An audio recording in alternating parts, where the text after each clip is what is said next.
Starting में हम लोग फैन लिलिन को देखते हैं, वो वीडियो बना रही होती है, बस खेल ही रही होती है। तभी उसका सर ल्यूजी से टकरा जाता है। ल्यूजी बिल्कुल उसके सामने खड़ा होता है क्योंकि सब लोगों को 2 लोगों की टीम बनानी है। तो ल्यूजी चाह रहा होता है कि फैन लिलिन ल्यूजी के साथ टीम बनाए। इधर हम लोग फैन लिलिन के फ्रेंड्स को देखते हैं और वो सब भी टीम्स बना रहे होते हैं और सब लोग इधर अपना अपना टीम बना लेते हैं। और इधर फैन लिलिन जो बिल्कुल अकेली बैठी होती है, वो ल्यूजी को बोलती है कि क्या तुम मेरे साथ टीम अप करोगे। ल्यूजी बिना सोचे समझे फैन लिलिन को हाँ कर देता है। इधर हम लोग जिया को देखते हैं, वो बहुत ज़्यादा खुश नज़र आ रही होती है, अपने फ्रेंड के साथ वर्कआउट कर रही होती है। और इधर दूसरी तरफ फैन लिलिन, जिससे बिल्कुल भी अच्छा नहीं लग रहा होता है क्योंकि उसके सारे फ्रेंड्स एक तरफ हो गए हैं और वो बिल्कुल अकेली। और जिया तो ऐसे प्रिटेंड कर रही होती है जैसे उससे कोई फ़र्क ही नहीं पड़ता, बट फैन लिलिन उससे बहुत ज़्यादा फ़र्क पड़ रहा होता है क्योंकि वो बार बार खुद को ही दोष दे रही होती है कि सिर्फ एक रात की वजह से उसका इतना कुछ चेंज हो गया। अब इसी बीच में वर्कआउट करते करते ल्यूजी फैन लिलिन के बहुत ज़्यादा क्लोज हो जाता है। वो दोनों एक दूसरे की आंखों में देख रहे होते हैं और फैन लिलिन को थोड़ा सा अजीब लगने लगता है। जिसके बाद इधर हम लोग देखते हैं कि फैन लिलिन के खुद के फ्रेंड्स से उसको बोल रहे होते हैं कि ऐसा लगता है कि फैन लिलिन और ल्यूजी दोनों डेट कर रहे हैं क्योंकि वो दोनों हमेशा साथ में ही दिखते हैं और अभी वर्कआउट भी साथ में ही कर रहे हैं। तो ये सब बातें सुनकर जिया को बिल्कुल अच्छा नहीं लगता, वो उसे धकेल देती है और जोई से बात करने लगती है। और इधर ल्यूजी, उसे सब कुछ पता होता है, वो सिर्फ जिया पर ही नज़र रखे हुए होता है। अब नेक्स्ट दिन हम लोग देखते हैं क्लास में एग्ज़ाम चल रहा होता है। दूसरे क्लास के टीचर आए होते हैं उन लोगों का टेस्ट लेने के लिए। एग्ज़ाम के दौरान किसी का चीट पेपर नीचे गिर जाता है और वो सीधा फैन लिलिन के बेंच के नीचे गिरता है। तभी वहाँ पर टीचर आ जाती है, उसे उठा लेती है। जिया भी एक लुक टीचर को देती है। यहाँ पर हम देखते हैं कि वो टीचर फैन लिलिन को डांट रही होती है और कहती है कि ये तुम्हारा ही है ना, मुझे पता है। बट फैन लिलिन कहती है कि मुझे नहीं पता, ये मेरा नहीं है। बट टीचर उसकी बात नहीं सुनती और कहती है कि मुझे अच्छे से पता है, ये तुम्हारा ही है। पीछे से ल्यूजी सब कुछ देख रहा होता है। टीचर बोलती है कि अगर ये तुम्हारी बेंच के नीचे गिरा है तो ये तुम्हारा ही तो हो सकता है।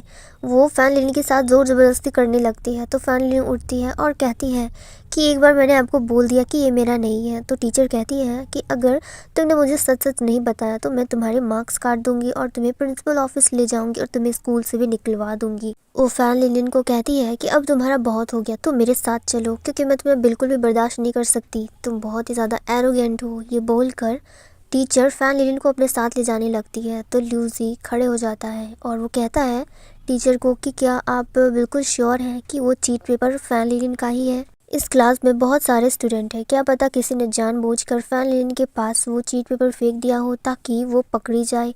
और वैसे भी सबका हैंड राइटिंग सेम नहीं होता, आप सबकी राइटिंग भी तो चेक कर सकते हैं। क्लास में ही सब बातें चल रही होती हैं, तभी वहाँ पर क्लास टीचर आ जाते हैं। अब वो कह रहे होते हैं कि अगर बात चीट पेपर की है तो मैं बता सकता हूँ कि चीटिंग किसने की होगी। वो उस चीट पेपर को देखते हैं और ये इधर हम लोग जोंगुन को देखते हैं, वो बहुत ज़्यादा डरा हुआ नज़र आ रहा होता है। जब टीचर उसकी राइटिंग को चेक करते हैं तो उन्हें पता चल जाता है कि वो चीट पेपर किसका है। ल्यूजी को कहीं ना कहीं पता होता है कि वो चीट पेपर किसका है। जिसके बाद टीचर जाओ जाओ और जोंगवुन को उठाकर ले जाते हैं। अब नेक्स्ट सीन पर हम लोग देखते हैं फैन लिलिन ल्यूजी के पास आती है और कहती है कि 100 मार्क्स मिलना तो बहुत ज़्यादा मुश्किल है, मुझसे ये सब पढ़ाई और नहीं हो पाएगा। ये बोलकर वो जाने लगती है तो ल्यूजी उसे रोकता है और कहता है कि टीचर ने सही कहा था, तुम बहुत ज़्यादा एरोगेंट हो, जब तक तुम मेहनत नहीं करोगी तब तक तुम्हें पता कैसे चलेगा कि तुम्हें कितने मार्क्स मिलेंगे। तुम मेरे साथ चलो, हम दोनों साथ में मिलकर पढ़ाई करेंगे और अगर 100 में से 100 मार्क्स नहीं आएंगे तो उसमें कम से कम 70% तो आ ही जाएंगे। अब हम लोग नेक्स्ट सीन देखते हैं। फैन लिलिन के फादर बाहर होते हैं और वहाँ पर फैन लिलिन ने बहुत सारे नोट चिपकाए होते हैं अपने क्लास वर्क का। तो वो फैन लिलिन के फादर देखकर काफ़ी ज़्यादा खुश नज़र आ रहे होते हैं कि मेरी बेटी कितनी ज़्यादा पढ़ाई करती है कि उसने पूरी दीवार में ही नोट्स चिपका के रखे हैं। अगर वो ऐसे ही मेहनत करेगी तो एक दिन टॉप आएगी पूरे क्लास में। वो दरवाजे से झांक कर देखते हैं तो उधर फैन लिलिन पढ़ाई कर रही होती है पूरे मन लगा के। तो फैन लिलिन के फादर मन ही मन में सोच रहे होते हैं कि अगर मेरी बेटी ऐसे ही पढ़ाई करती रही तो बड़े होके कुछ ना कुछ तो ज़रूर बन जाएगी। यही सब बातें सोचते सोचते फैन लिलिन के फादर दरवाजे को धीरे धीरे करके बंद कर देते हैं। अब नेक्स्ट सीन पर हम लोग देखते हैं कि फैन लिलिन के फादर अपने ऑफिस में होते हैं, वो काम कर रहे होते हैं। तभी वहाँ की लाइट चली जाती है। फैन लिन के फादर अपने क्लाइंट से बात कर रहे होते हैं, तभी वहाँ पर दूसरा एम्प्लॉय आता है और वो उनको इन्फॉर्म करते हैं कि बहुत तेज बारिश होने वाली है, मौसम बहुत ज़्यादा ख़राब हो रहा है, तो तुम भी जल्दी घर चले जाओ। एक्चुअली ऑफिस में बहुत पहले ही छुट्टी हो चुकी होती है, बट फैन लिन के फादर ओवरनाइट वर्क कर रहे होते हैं ज़्यादा पैसा कमाने के चलते। अब नेक्स्ट सीन पर हम लोग देखते हैं कि फैन लिन और ल्यूजी दोनों बातें कर रहे होते हैं। एक्चुअली ल्यूजी फैन लिन को पढ़ाई के बारे में ही बता रहा होता है, तभी फैन लिन के फादर दरवाजे से झांक कर देखते हैं कि फैन लिन किसी से बात कर रही है। जब वो पूरे अंदर आ जाते हैं और कंप्यूटर की तरफ झांक कर देखते हैं तो वो ल्यूजी होता है, जो देखकर वो उसे बंद कर देते हैं और फैन लिन को डांटना शुरू कर देते हैं कि क्या तुम यही सब करती हो, पढ़ाई नहीं।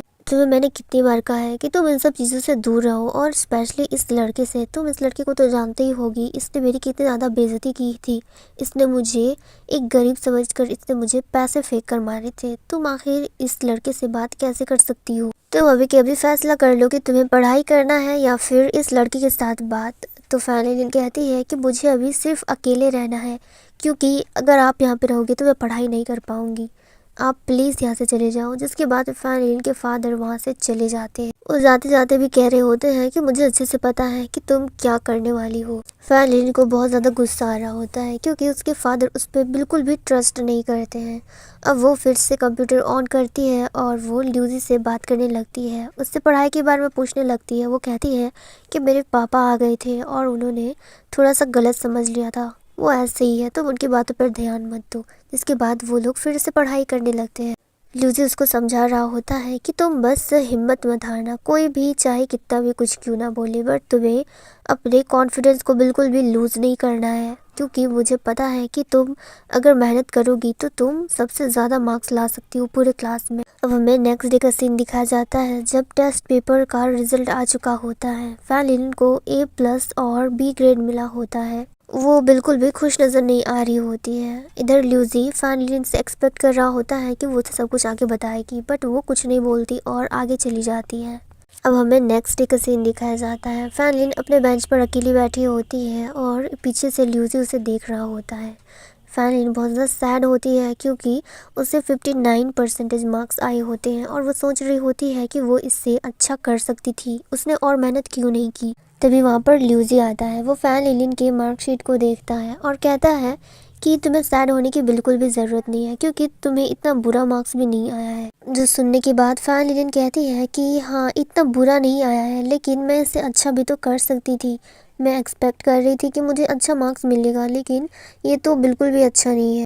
तो ल्यूजी कहता है कि जब कोई कोशिश करता है तो उससे उसका फल ज़रूर मिलता है, जैसे कि तुम्हें।